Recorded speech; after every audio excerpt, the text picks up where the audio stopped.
All right, it's my pleasure to announce our next speaker from MaaS360, Olejniczak. He's a mobile security account executive for MaaS360 by IBM. He's been supporting the MaaS360 solution for the past 3 years and is based out of the corporate headquarters in Bluebell, PA. During the last 3 years, Carl has helped hundreds of organizations successfully implement the MaaS360 solution across various verticals and industries. Carl is an honors graduate of Temple University. He recently married his wife, Kristen, on June 13th of this year. They spent their honeymoon in Mexico.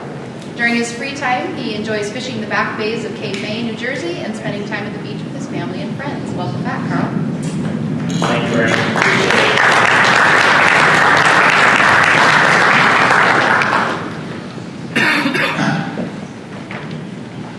Do we have a, there's a,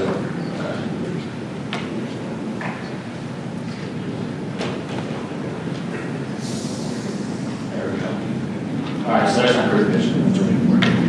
So before we start today, I just wanted to have a round of applause for the EarthBend team for this great event today. It's gone off really well, so thank you, EarthBend, and thank you to all the stuff. So as Brady said, I support mobile device management, work for a company called IBM, but we were a small company before that. We were called MaaS360, and we were actually acquired by IBM about 2 years ago. So I started off working for Firelink. We had probably about 300 employees. We've grown pretty greatly over the past couple of years. Have about 800 individuals supporting just our platform today. All right, I'm based out of our Bluebell office, which is just outside of Philadelphia. We're about a half hour outside of there. But I support accounts really in North America for the most part. That's where most of my accounts lie. So we're going to talk about mobile security today, and especially endpoint security, smartphones, tablets, and extend that also to laptops and desktops. So give everyone a bit of an agenda today. I'm going to take everyone through some of the mobile risks that are present in the market. So how have those risks changed, and what's present in the market today? We'll also look at some security trends, and then I'll give you the solution. So what I've seen in my practice over the past 3 years of how organizations should securely put in place a solution and how it should be implemented in terms of having a successful security approach. And then lastly, I'll give you a brief overview of our specific product, MaaS360. And again, we have about a half hour here. I'm sure everyone's just about ready for some coffee and maybe a stiff drink after this is all over. So we'll have some time for Q&A. All right, so here's a little comic that on the show. My doctor says my hair loss is caused by me worrying about data loss. So it's funny to joke about it, but it's a true factor that organizations today don't know how to deal with mobile data leakage, okay? And really, why is that today? And there's 3 real factors behind it. Number one, mobility, like no one else, mixes personal and corporate devices. Okay, it's unlike anything else. It's not just a laptop before, and used to be a couple personal laptops that came into the environment. Now duality is growing. Second of all, these devices are outside your network, more than 50% of the time. Probably closer to 70, 80, 90% of the time. And then lastly, we all know how fast the actual environment changes. Sorry, I keep missing the camera. So the industry's mobile changes. I just got an update for iOS 9. I think it came out 2 days ago in my phone. It's always changed with new operating systems, new phones. It's very difficult to keep up, and IT struggles with that. So throughout the conversation today, the next half hour, I want everyone to keep this question in mind, okay? So the key crux of what we do for mobile device management is how do we allow employees to be more productive, but guarantee security and align with different regulatory compliances, okay? So keep that in mind from what we're talking about today, and I hope that this question will be answered at the end of the presentation. All right, so question for the audience. First of all, who was here last year for the security event by raise of hands? Okay, a few. We're going to keep raise your hands a little higher a little bit here. Second of all, who has an MDM or EMM solution put into place today? I see 1, 2, 3, 4, 5, 6. Okay, So you guys can leave because this presentation isn't going to do anything for you whatsoever. No, I'm kidding. Honestly, what we're going to talk about today would be critical to everyone who raised their hand there, just because what we're going to talk about, having the solution in place isn't the key goal at all. It's how it's implemented and what you're getting out of the MDM solution and having the best practices in line. So I hope you get some information from this for those who just raised their hand. All right, so who here has 2 smartphones in their pocket right now? 1, 2, okay. Sir, what's your name? John. John. Why do you have 2 devices in your pocket, and how are they useful? What types are they? Well, basically, I've got one that I use mostly for personal, and the other for work. Okay. So John said he has a personal device, and he has a device for work. So, John, what if I told you, not to put you on the spot here, we can do a single device, okay, one device today with multiple vendors on the market that can split this device into a work side, okay, fully work related, and a personal side, right down the middle.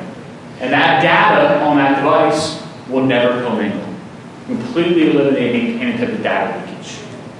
You see what that's like that? Sound pretty good? Now, so seriously, that's the way the market's going today. So there's cost advantages, that's called BYOD on that strategy. You can also use it for corporate devices. But the key part to note is the cost savings that might be associated with that. So if you have a single device that you're splitting a work and personal side from, what's the need of really having that corporate device anymore, okay? And BYOD allows you that. And organizations are having great cost savings because they no longer have to obviously take the actual ownership of paying for the actual device, the data plan, etc. And employees are pushing for this. So Mary Lou in HR, she might have said, hey, I went out and got a new iPhone 6, and I paid $300 for it with an upgrade. She went out, she paid for that device because that's the best device she wanted, not something we might be giving her. So something to think about, and it's definitely a growing trend, and I'm going to use those numbers too around BYOD. All right, so we're going to go through the difference between MDM and EMM and some top trends for security. So just so everybody knows today, our industry is changing quite a bit. So instead of being mobile device management, which everyone thought of before and knew about before, that was old tool MDM. Take device actions, lock, locate, wipe, all right, we'll all go grade. It's not like that anymore. It's moving now into more content management, into application management, into providing threat detection, so looking for malware and viruses. And it's also doing things like expense management and even, put those in the corner, and even kiosk codes and geofencing. So there's a whole slew of features that are more inclusive than just basic MDM, and this is where the market's going. And the new term is Enterprise Mobility Management, EMM for short. Just a little heads up for you that are looking out there at the industry. So what are the top trends and the top mobility risk? Okay? We've been talking about compliance through multiple presentations today. All right? So regulatory compliance. How do we comply with HIPAA or PCI compliance? And it's easy to go out and send an email out to all the teams and departments and say, all right, we want to encrypt our devices. We want you to encrypt your devices. Great, that's awesome. Well, how do we enforce that? What happens if we get audited and that person didn't have their device encrypted? There's no way to enforce it. So that's what MDM solutions bring to the table. A way to enforce these different protocols that we know we need, that we know for security reasons. And again, even for that regulatory compliance as well, are there audit trails? So did we take a wipe on that device when necessary? Talking about BYOD again. How do we prevent the commingling of corporate and personal data? Can employees move a sensitive email or attachment into their personal Dropbox? How do we block it? And then what I'm seeing today, and this happens with every corporate-owned device customer I have, is how do we prevent backups to cloud-based solutions, whether it's iCloud or the Google Cloud backup. So they have their corporate-owned device, right, John? Okay, and then what's stopping anyone from backing that information up? So there's ways to do that. There's ways to solve that. And then also malware and viruses within applications. I'm going to show you guys some really cool numbers. I know you've been inundated with numbers and stats all day, but these ones are pretty eye-opening in my opinion. And as you can see that bottom quote there, this is an IBM quote. 71% of CEOs and IT managers say that security is their most significant mobile enterprise challenge. All right, so here's some cool stats about threats on mobile devices. So first of all, I want you to think about this. Everybody has a mobile device with them wherever they go, right? Everyone carries it, whether on vacation, whether we're going to a restaurant, we're at home, in the office. They're so sensitive, and just because of the fact they're so tied to us. People are tied to mobile devices. So you can see that number on the far left. 7.3 billion mobile devices in 2014. It exceeded the number of people on the planet Earth. And the crazy stat about that, 10 years ago in 2000, that number was 700 million. So we've all known the exponential growth we've seen with mobile devices. Last year alone, there was close to 140 billion applications downloaded on the different types of stores out there. And then here's the most important piece. Mobile malware.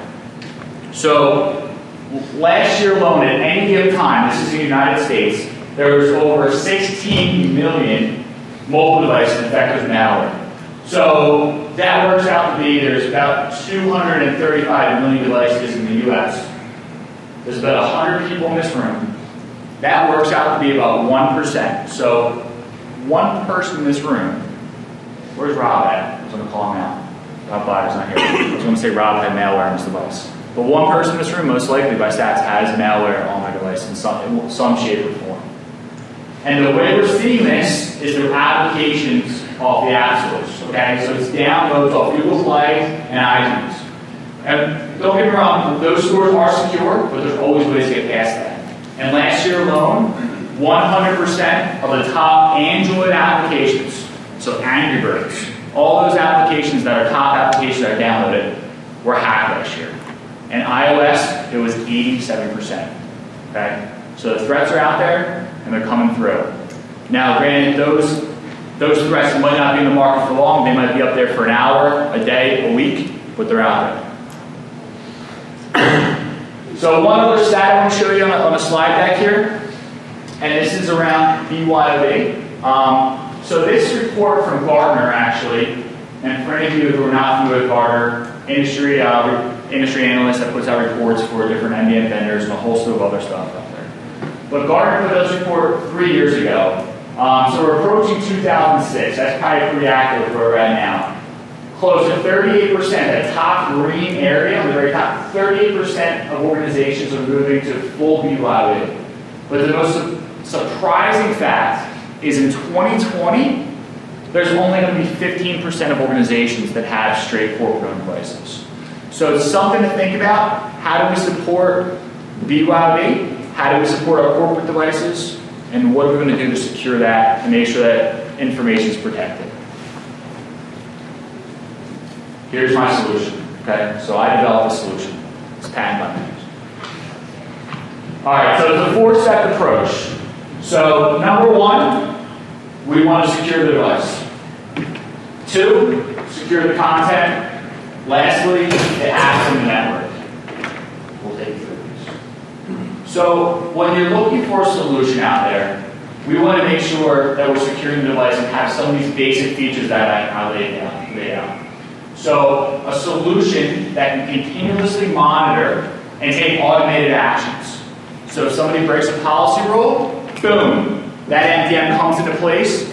It's taking action against that device. Maybe removing all the corporate information off that phone so it's not compromised anymore. Number 2, make it easy on yourselves. You can sit down, develop a policy in 10 minutes, okay? Push it out to your users. It's down to a whole group of users. Could be 1,000 users, 1,000 devices instantaneously over here. Make it easy on yourself with the solutions you pick. And then automated compliance rules. Those are those automated actions. So again, If a device becomes compromised and it breaks a rule set, this is where these compliance rules take effect. And you can actually see something on the far right side of the screen there. So enforce OS versions, enforce remote web support, enforce encryption, just as an example on the far right. That's one of our screens. And in this case, we're taking that selective wipe action, okay?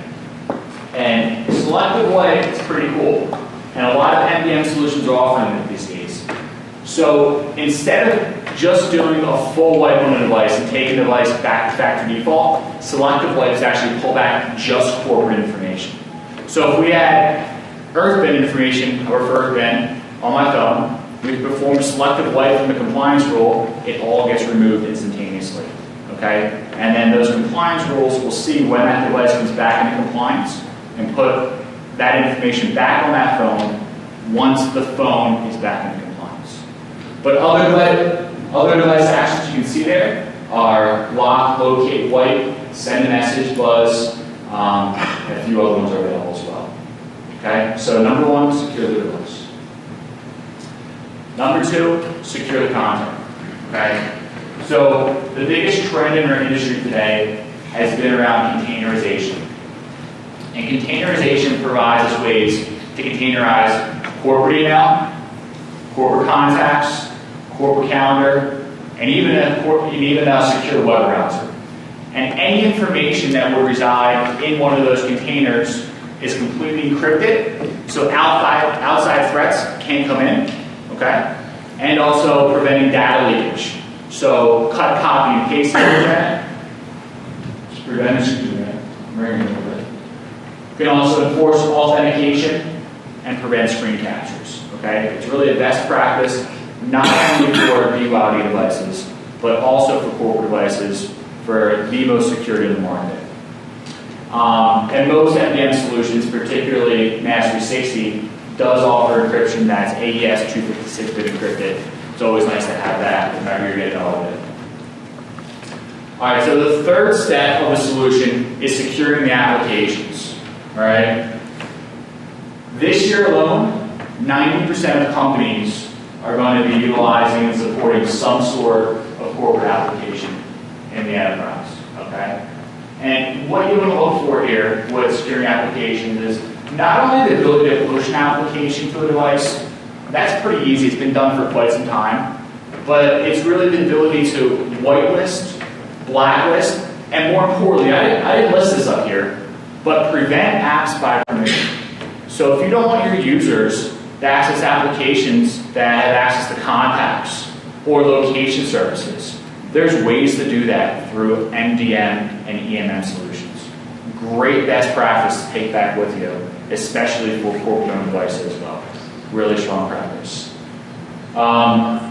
Moving on there, preventing malware and viruses again. So we can track the stores, like I mentioned earlier, and prevent the download of any known application that contains malware or virus. So IBM actually keeps that list, and if we see a user has downloaded an app that we determine holds malware, that app either gets blocked from running or alerts are sent to the appropriate admins so an appropriate action can be taken on that device.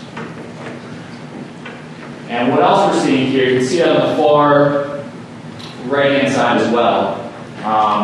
Restrict backup to iTunes. There's a little screenshot of our portal of what that looked like. So if I was pushing out an app, those would be the checkboxes I have when I distribute that application to my groups of end users right there. So they can't access it from another device. So to expand on application management, organizations for enterprise mobility management today are providing the ability to wrap applications. So specifically, this started off with homegrown applications, applications that organizations were developing for themselves. We can inject our SDK into and do some of that containerization for those applications. But we're now extending it into public applications as well. So depending on which MDM vendor you choose, there's roughly about 40 to maybe 90 applications they may work with. And these are all available directly on the iOS store and the Google Play Store. And they have our wrapping capabilities baked right into those apps right off the store. So as soon as you download it and you have MaaS360, you have a whole slew of policies you can do, more control over that application than you ever would have thought. All right, so the last piece of the solution here is securing the network. So I love this top part here. It's an eye-opener for a lot of people. 45% of customers with ActiveSync do not have the pulse on their mobile devices. So we see quite often that organizations struggle with, again, the corporate and BYD. And a lot of times it's a mixture. There's going to be corporate devices, there's going to be BYD devices. All right? But how do we have visibility of that? And there are tools available that can give snapshots of exactly what the mobile environment looks like and how many ActiveSync records are present within an organization. Right?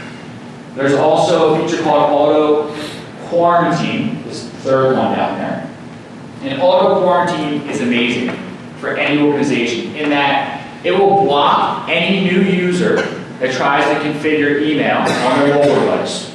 Okay? Put them into a quarantine bucket, and they'd be forced to enroll into MaaS360, and that's the only way they're going to be able to gain access to corporate resources.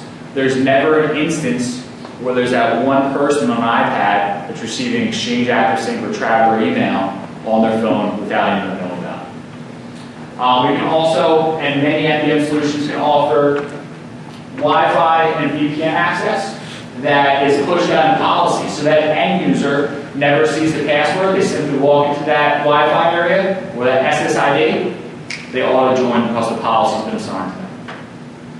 And then lastly, providing secure access to corporate networks, such as file share systems, intranets, and also the key here with MDM solutions, we don't need a VPN anymore.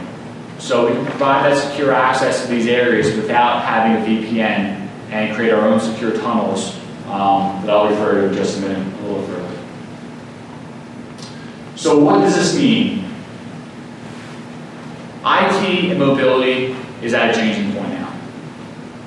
Organizations that always had to say no, we can't do this, we don't have the security, it's not secure enough, we can now be almost like the yes man in your organization.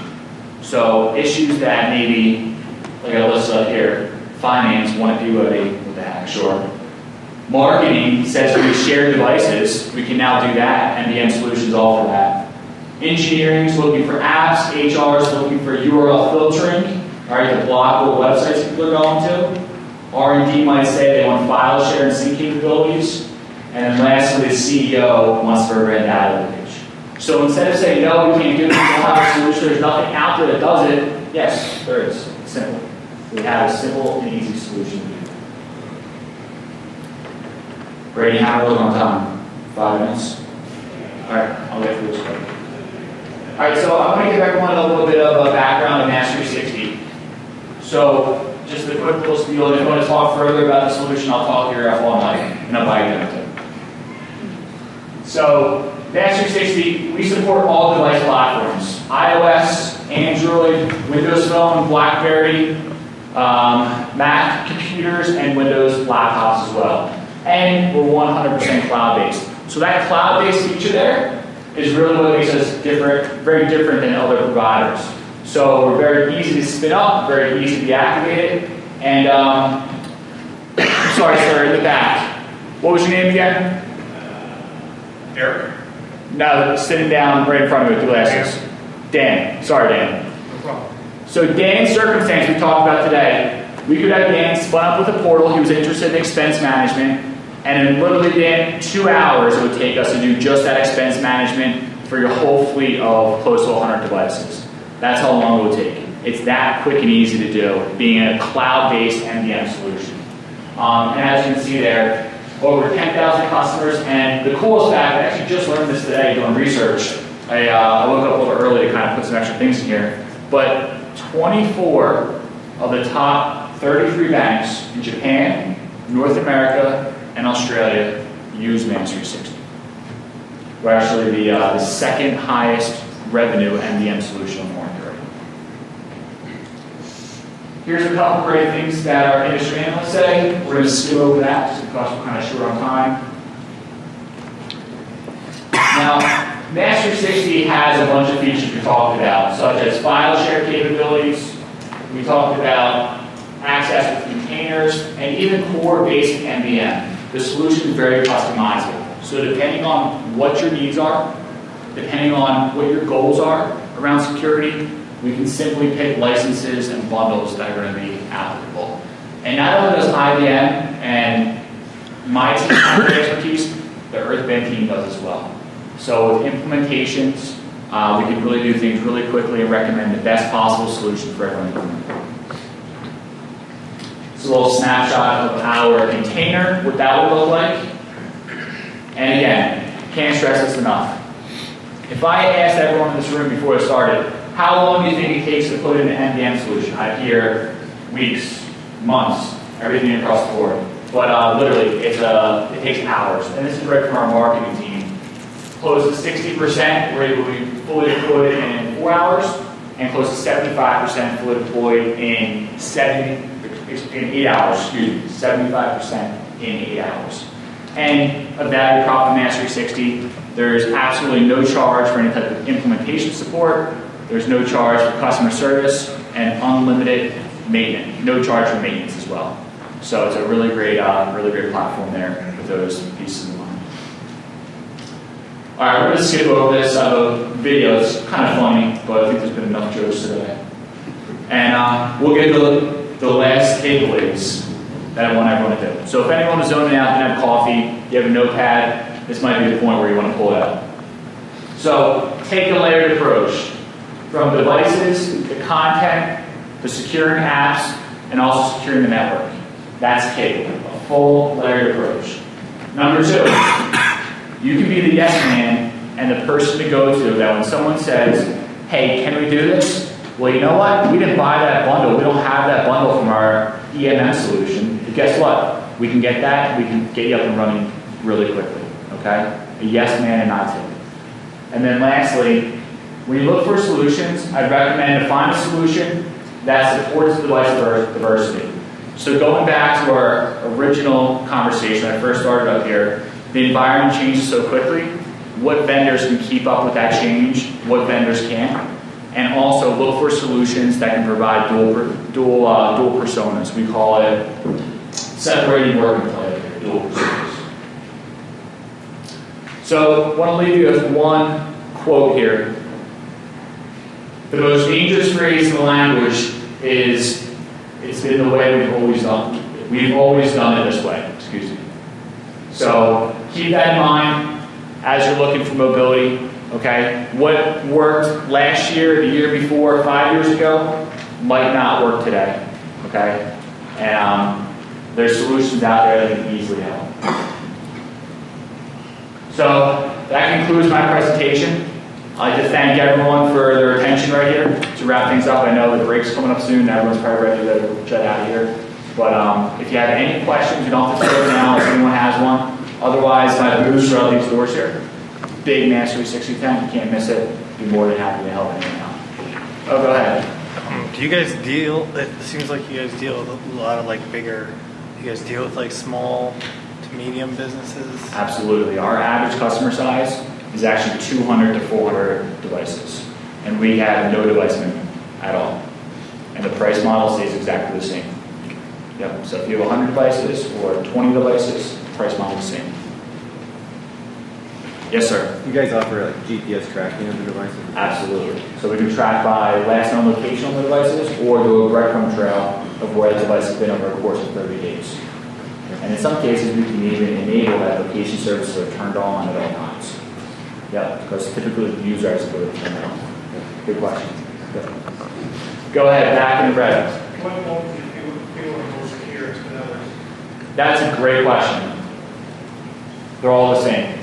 So the MDM solutions out there today, they're able to provide the same parameters, the same control, and make sure that an iOS device, an Android device, or even a Windows device is just as secure. Especially when you start talking about containerization. So separate that work and play right there.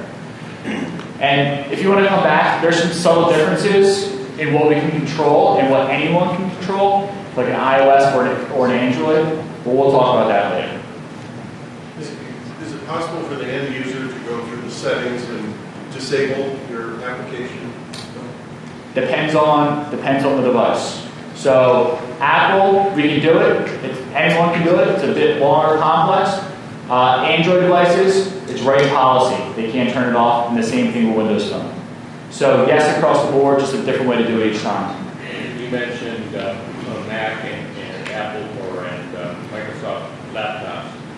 Do you have the ability then to control whether or not, or disable based on whether or not they run the updates or disable the antivirus? So we can push out software to those units. We can monitor the status of the software on those units for laptops and desktops. And we can also push out new patches to any of the software that would be needed. So we can monitor what's installed, see if it's running, and then push out patches to it. So if they disable the antivirus, can that be a trigger that stops or blocks, quarantines the data? Not today. Windows 10, we're working on it right now, actually. Windows 10 operating system is written much like a mobile operating system, so there's a lot more features than there is today. Yep. Let me do in the back and then come to the front. Yep.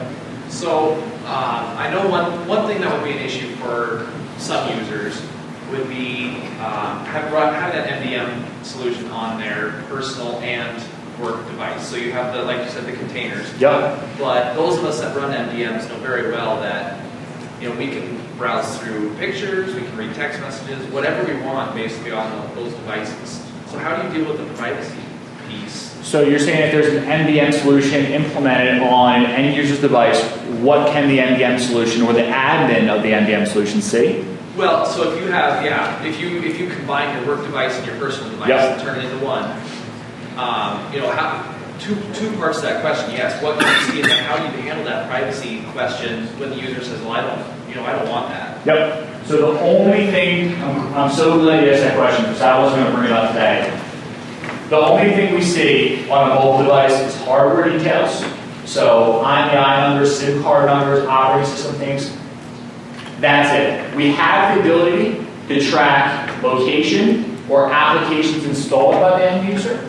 Okay, that wasn't pushed from MDM, but it's only the name of the app and the version, and we can turn those two features off. So location we can't see, and apps installed. There's no visibility of their pictures, there's no visibility of text messages, and absolutely nothing to do with phone calls. And that's not by our choice, that's actually the choice of the manufacturers. This is what iOS, Windows Phone, and Android says. So it really works well. And we actually have full documentation that explains, hey, you give this to your end users, here's what we can see, here's why we're doing MDM, here's what we can't see. So how does it detect and deal with somebody who's rooted their phone? Yeah, that would be a compliance rule. So our agent, our app on the device, will recognize the operating system, and we'll see if it's jailbroken or rooted. If that happens, compliance rule takes effect. Maybe we do a selective wipe, pulls back all that corporate information until we see the correct OS back on that phone. We've had that feature for probably about 2.5 years now. Yeah. Be happy to demo it. It's kind of more about, once you've rooted the phone, there's some ways to kind of defeat things. So I'm just wondering what it had in place to, protect the encryption around the container. We can talk about that. I'm not exactly sure I'll have an answer for that, but my engineers are pretty bright guys. Develop the platform. Please. For the apps that are both user-centric and business-centric, like using Outlook app, I used to have my personal email and corporate email, or the OneNote app that I use personally, and can be used for business. And this do a segmentation of that and say open up OneNote inside of MaaS360, and then there's just one phone. Do you keep the data completely separate, or how does it decipher? Sure. So the containers actually are MaaS360 app system device. Okay, so it's a specific application, and that's where we're going to populate all the corporate information right there. All right. So the personal side of the device would really be anything outside of our application. So your personal OneNote or whatever you're setting up for now would be totally outside of our app, and then we prevent the commingling of anything from MaaS360 anywhere else in that network. So within your MaaS360 bubble, you're installing outlooks and their Yep. planning for it. Yep, and we'll provision that in policy, so once they download the application, they put in their AD username and AD passcode, email starts flowing in. Yeah. Thanks for the question, guys, probably the most questions I've gotten in years. What kind of overhead does it create? Memory, storage? Very, very little. So in terms of storage, it depends on iOS versus Android. I think it can take up to close to 40 megabytes in size sometimes with the application, but battery drainage is less than 2% by our design in the application. You guys do anything with biometrics, like fingerprint scanners or? Yep, sure. So we, the container on my phone here, if I access my container, this hasn't been enabled, but just last week we incorporated Touch ID. So in order to authenticate before we go to my MaaS360 app, here it comes up, there's my PIN code, Touch ID would take place, and we'll be able to access it based on Touch ID. That was last week, actually. So. Cool. Well, thanks, everyone. Appreciate it.